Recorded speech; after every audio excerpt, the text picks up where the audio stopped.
Supreme ಕೋರ್ಟ್ನಲ್ಲಿ 7 ಜನ ಆರೋಪಿಗಳ ಜಾಮೀನು ರದ್ದಾಗಿದೆ. ತನಿಖಾಧಿಕಾರಿಗಳು ಆದೇಶದ ಪ್ರಕಾರ ಕೆಲಸ ಮಾಡ್ತಾರೆ.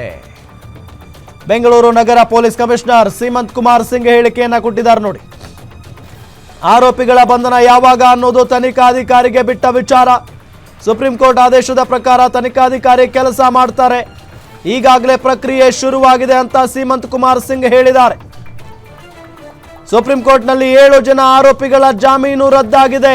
ತನಿಖಾಧಿಕಾರಿಗಳು ಆದೇಶದ ಪ್ರಕಾರ ಕೆಲಸ ಮಾಡ್ತಾರೆ. ಬೆಂಗಳೂರು ನಗರ ಪೊಲೀಸ್ ಕಮಿಷನರ್ ಸೀಮಂತ್ ಕುಮಾರ್ ಸಿಂಗ್ ಹೇಳಿಕೆಯನ್ನ ಕೊಟ್ಟಿರುವುದು. ಆರೋಪಿಗಳ ಬಂಧನ ಯಾವಾಗ ಅನ್ನೋದು ತನಿಖಾಧಿಕಾರಿಗೆ ಬಿಟ್ಟ ವಿಚಾರ.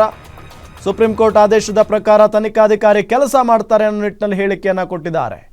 ಕ್ಯಾನ್ಸಲ್ ಬೇಲ್ದು ಸಂಬಂಧಪಟ್ಟ ಇವತ್ತು ಆನರಬಲ್ ಸುಪ್ರೀಂ ಕೋರ್ಟ್ ಆರ್ಡರ್ ಆದಾದ್ಮೇಲೆ 7 ಜನದ್ದು ಬೇಲ್ ಕ್ಯಾನ್ಸಲ್ ಆಗಿದೆ.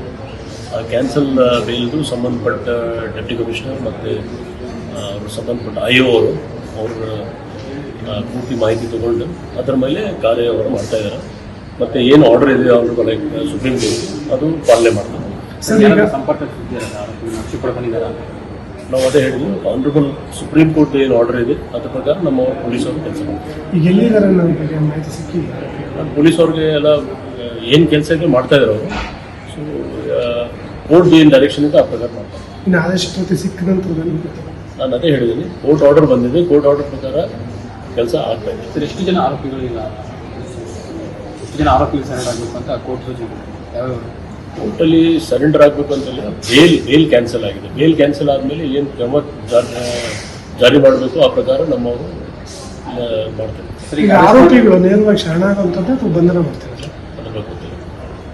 ಇವತ್ತು ಆನರಬಲ್ ಸುಪ್ರೀಂ ಕೋರ್ಟ್ ಆರ್ಡರ್ ಆದಾದ್ಮೇಲೆ 7 ಜನದ್ದು ಬೇಲ್ ಕ್ಯಾನ್ಸಲ್ ಆಗಿದೆ.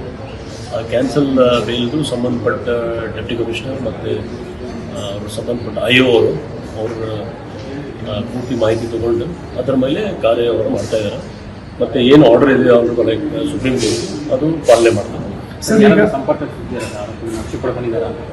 ನಾವು ಅದೇ ಹೇಳಿದ್ವಿ, ಆನರಬಲ್ ಸುಪ್ರೀಂ ಕೋರ್ಟ್ ಏನು ಆರ್ಡರ್ ಇದೆ ಅದ್ರ ಪ್ರಕಾರ ನಮ್ಮ ಪೊಲೀಸರು ಕೆಲಸ ಮಾಡ್ತಾರೆ.